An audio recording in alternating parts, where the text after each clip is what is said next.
Hi, my name is Madison, and today I'm going to talk about selling digital products on your online store. You can sell online courses, PDF downloads, or really any digital good.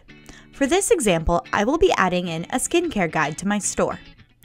To get started adding a digital product, navigate to your catalog page, then click on Add Product. Now add in your product details, including the product's name, SKU, description, and photos, just as you would for any other product.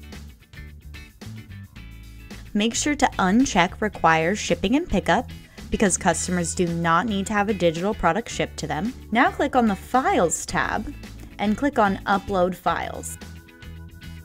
Select the files from your computer and click on Open, and then click Upload Files. You can upload as many files as you need, and each file can be up to 25 gigabytes. You also have the option to enter a file description, which can be helpful to customers if you have multiple files for a product. Make sure to click Save. After a customer has paid, a download link will be automatically sent to them with their purchase. One problem that you may be worried about is how to prevent customers from sharing their download link with others. There are two ways you can do this. The first is to set a lifetime limit for the link. This is the amount of time that a customer has to download their product from the individual link. Another option is to limit the number of downloads per link.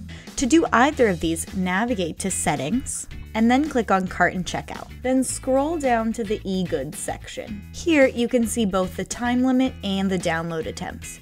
If you don't want to leave a limit, you can leave them blank. Make sure to click Save. If, for some reason, a customer needs to access their download after these set limits have been reached, you have the ability to re-enable download links for them. To do this, navigate to My Sales Orders, and then find the correct order. Now click on Change. Here you will see the option to renew or disable download links. When you renew a link, the customer will automatically receive another email notifying them that their downloads are ready. If you choose the option to disable a download link, you will force its immediate expiration. Upon clicking on such a download link, the buyer will be redirected to an error page. It will be stated that no more downloads are allowed. Congratulations on learning the basics of selling digital goods in your online store.